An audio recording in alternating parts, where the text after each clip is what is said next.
Quédate conmigo si estás vendiendo un inmueble porque estas noticias te interesan. Son las noticias que más afectan a todos los que tenemos un inmueble para vender de la semana pasada, publicada en prensa española, en la semana del 26 de enero al 1 de febrero. Vamos con la primera. La compraventa de vivienda baja un 2,4% en noviembre. ¿Qué zonas lideran las caídas? Bueno, estos son datos del Colegio de Notarios, publicados la semana pasada, con los resultados del mes de noviembre. Van siempre con 2 meses, cerca de 3 meses de retraso. 61.217 compraventas escrituradas en las notarías en el mes de noviembre, un 2,4% menos que en noviembre del año pasado. Creció en 8 comunidades autónomas y bajó el número en 9. Madrid, donde más bajó, un 14,3%, seguida de Baleares, menos 13,9%, Comunidad Valenciana, menos 4,1%. 1.937 € el metro cuadrado fue el precio medio de venta, un 6,3% más que hace un año. España inicia un nuevo ciclo inmobiliario marcado por un déficit de más de 800.000 viviendas. Esto es un informe de V Valoraciones, una empresa de tasación importante. Los precios seguirán subiendo, pero de forma más moderada, entre un 4 y un 6,2% según V Valoraciones. Y bueno, calculan en 800.000 viviendas el número que haría falta construir para cubrir la demanda actual. Dice que llevamos 15 años construyendo por debajo de la necesidad. Aquí hay una gráfica interesante. La línea azul es la creación de nuevos hogares y la línea roja es la construcción. Y aquí se ven los boom inmobiliarios, ¿no? Del 86 al 91, justo antes de la crisis del 93, del 95-96 hasta el 2007 que explota la burbuja, y luego pues desde el 2014 hasta la actualidad. Los boom inmobiliarios siempre han durado en torno, este duró 4,5 años, este duró 11 años y medio y este pues llevamos ya 12 años, ¿vale? Todo, bueno, aquí lo paran aquí por el parón singular del 2020-2021 con el tema de la pandemia, ¿no? Pero estaba explicado por el tema de la pandemia. En realidad llevamos 12 años de boom inmobiliario y todo parece indicar que ya podemos estar llegando al fin de este ciclo. La oferta de alquileres sigue cayendo con Cataluña y País Vasco a la cabeza y dispara el precio otro 5,9% ante el avance de las zonas tensionadas. Estos son datos de la empresa Alquiler Seguro. Cataluña y País Vasco, las dos regiones más afectadas. ¿El motivo? Su regulación. Cataluña tiene el 90% del territorio afectado por las nuevas medidas desde octubre del 2024 y sufre la mayor fuga de oferta. Representa el 34,7% de la fuga de ofertas de todo el país, o sea, más de un tercio. Barcelona pierde más de 11.000 viviendas en el mercado de alquiler. O sea, no hay viviendas para alquilar en Barcelona. Vizcaya pierde un 25,4% de la oferta, Guipúzcoa un 23,3%, y fíjense qué dato más sorprendente, en Barcelona, que es donde más regulado este mercado y donde más viviendas han desaparecido, hay ya una media de 462 personas buscando alquiler por cada inmueble. O sea, es una auténtica lotería conseguir un alquiler en la ciudad de Barcelona. La rentabilidad de la vivienda en España cae y cierra 2025 en el 5,9%. Estos son datos de Fotocasa, 5,9% de rentabilidad, un 0,8% menos que en el año anterior. Hay una ligera caída, aquí tenemos una gráfica, hay una ligera caída desde el 2020 que se alcanzó el máximo, ¿vale? Así todo, en la segunda cifra más alta desde el año 2006. Vale. Así frena el urbanismo la construcción de vivienda. El 96% del suelo no es edificable en España. Bueno, el precio ha subido más de un 40% desde la pandemia para acá. Esto de media a nivel nacional. Hay zonas donde ha subido muchísimo más. Esto, y sin embargo, este incremento de precios no se ha traducido en mayor producción como hubiera sido lo normal. En cualquier sector, cuando los precios suben, se produce más. Eso quiere decir que hay demanda y se produce más. ¿Y por qué? ¿Por qué no se han producido más inmuebles? Porque hay un bloqueo estructural provocado por la regulación urbanística, la pérdida de rentabilidad, el encarecimiento de los costes en la construcción y la falta de la mano de obra. Aquí tenemos otra gráfica donde vemos el número de viviendas construidas por cada 1.000 habitantes. De las 19,7 del año 2006 a las 2,7 del 2025. O sea, es que no estamos construyendo, o sea, estamos construyendo muy por debajo de la demanda, de la necesidad que tenemos. La construcción está entre las actividades menos rentables del país, siendo además, en fin, un negocio peligroso porque es un negocio que requiere mucha inversión. La escasez de suelo es artificial, 95,7% del territorio nacional es territorio no urbano, o sea que podíamos hacer un terreno, alrededor de cada ciudad, de cada pueblo hay un montón de campo, entre pueblo y pueblo hay un montón de campo, el 95,7%. Y solo es posible construir a corto plazo en el 2,1% del territorio. De 10 a 15 años para transformar un suelo, un cambio hecho hoy por un ayuntamiento no se traduce en viviendas reales hasta después de una década. O sea, imagínense, cualquier cambio urbanístico que se haga hoy en una ciudad, no vemos esas viviendas hasta el 2040. Esto es una locura, esto hay que cambiarlo ya. 69% de los planes urbanísticos son de antes del 2008, 23% de antes del 92. O sea, son planes urbanísticos que la mayoría, muchos, están ya obsoletos. La sociedad ha cambiado en estos años y esos planes están ya obsoletos. 72,9% de los 9,5 millones de viviendas que contemplan los planes urbanísticos están en suelos catalogados como no finalistas. Requieren largos procesos administrativos. En 2005 costaba 635 euros construir un metro cuadrado, hoy está ya en 1.300 por costes de materiales y capas regulatorias. El Código Técnico de Edificación de 2006, esto encareció la vivienda en el año 2006.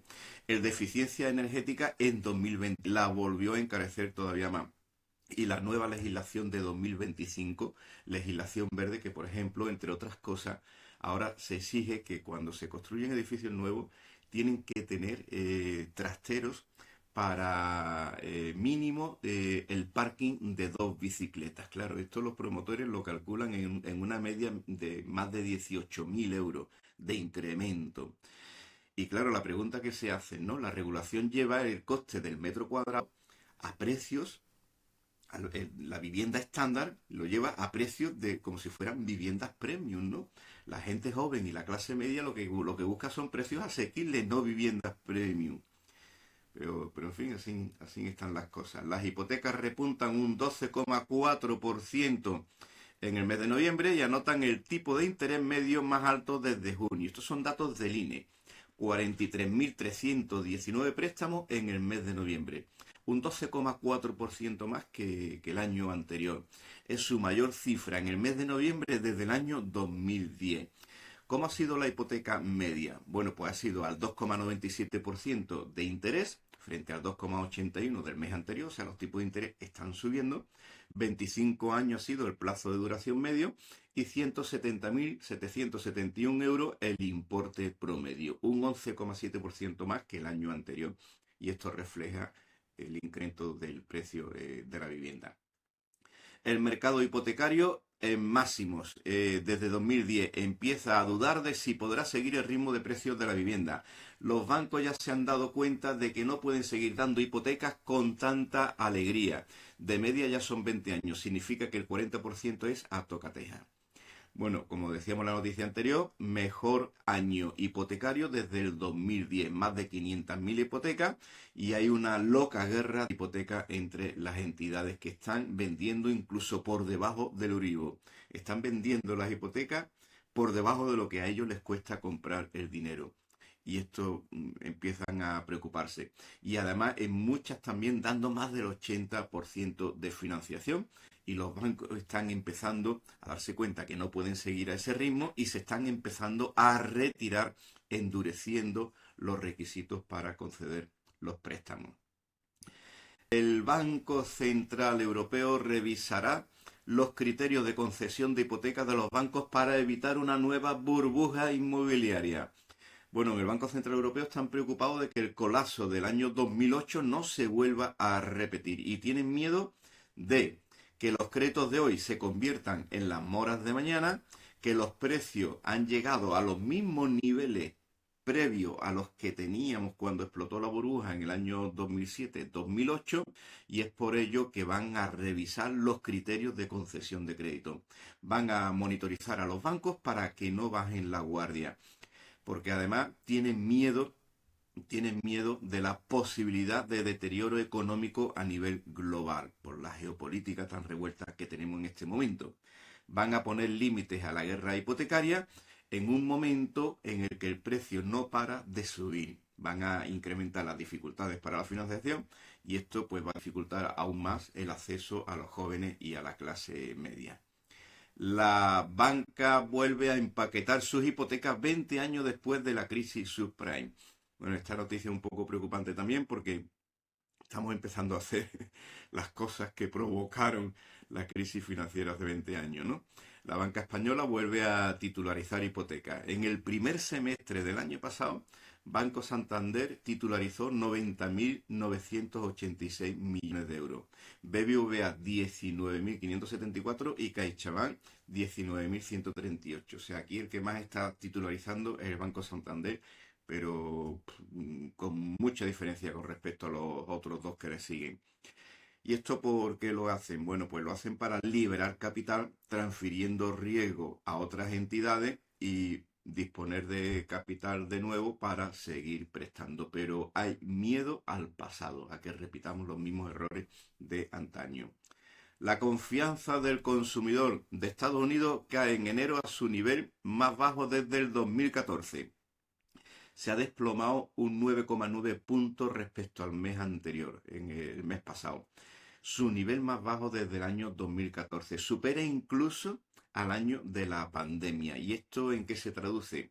Pues que las familias están consumiendo menos, ahorrando más, y esto hace pues que termina impactando en el PIB, en la economía nacional. Y por último, Consual alerta del alarmante crecimiento de los créditos rápidos y al consumo. Dicen que recuerda inquietantemente a los niveles previos a 2008. 4.000 millones de euros mensualmente en créditos al consumo. ¿Qué son los créditos al consumo? Pues créditos para viaje, ocio o bienes de consumo, cuando te compras una lavadora o un electrodoméstico. Y dice que preocupa especialmente los microcréditos porque tienen unos tipos de interés exageradamente altos. Son plazos muy cortos y con tipos de hasta el 3.000% TAE. ¿Cómo es posible esto? Bueno, pues imagínate un préstamo de 300 euros a 30 días con 103 euros de coste, un 3.417% de TAE, ¿vale? ¿Por qué? Porque le meten una comisión de apertura y tal, y de los 300 euros tiene que devolver 403 en 30 días. ¿Quién pide estos créditos? Pues fundamentalmente la gente vulnerable, la gente desesperada. Hay un anteproyecto de ley para regular estos créditos y poner unos límites del 22%, que ya está bien. Se limitará además la publicidad agresiva y se perseguirán las prácticas abusivas. Bueno, estas son las noticias más relevantes de esta semana. Como podrán observar, el mercado sigue fuerte, sigue potente, aunque todo parece indicar que ya estamos llegando al tope de este ciclo inmobiliario. Los ciclos inmobiliarios El mercado inmobiliario, como todo en la economía, es cíclico, sube, sube, sube, sube, toca techo, baja, baja, baja, baja, toca fondo y son así, ¿no? Y son ciclos de 10, 12 años y todo parece indicar que el punto de inflexión ya lo hemos pasado, porque aunque no haya vivienda, la demanda tiene un techo. Por mucha falta de vivienda que haya, el español medio con un salario de 2.000 euros no puede comprar una vivienda de 1 millón ni de medio millón. La demanda tiene un techo y todo parece indicar que ya hemos llegado a ese techo. Y, y estamos sin duda en el mejor momento de los últimos 18 19 años para vender su vivienda. Pero todo puede cambiar. Las burbujas inmobiliarias, al menos las dos últimas en España, no explotaron por razones internas. La del 2008 explotó por una crisis financiera que se inicia en los Estados Unidos, se extiende al resto del mundo, ¡paf! Y nos pegó de lleno. Y la del 2020 fue por una crisis sanitaria que se inicia en China, se extendió al resto del mundo y ¡paf! Nos volvió a pegar de lleno. En ambos casos, el mercado estaba igual que ahora, potente, creciendo, los mismos titulares de prensa. El precio de la vivienda sube a doble dígito, récord de venta, igual, igual, igual que ahora. Por razones muy distintas, es cierto, pero el resultado es el mismo que ahora. Y por razones externas que sucedieron fuera de nuestra frontera, ¡boom! El mercado se vino abajo, de golpe además. ¿Y cómo está el mundo en este momento?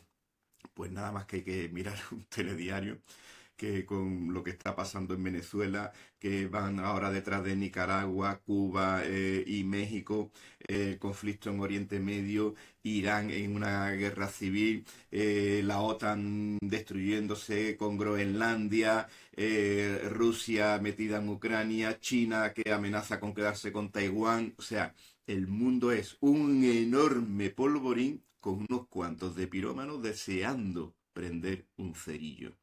Entonces, nuestro consejo profesional, estamos aquí, venda ya, aproveche que estamos en el mejor momento porque esto puede cambiar cualquier día. Nos levantamos con la noticia de que China ha entrado en Taiwán y se monta la marimonera.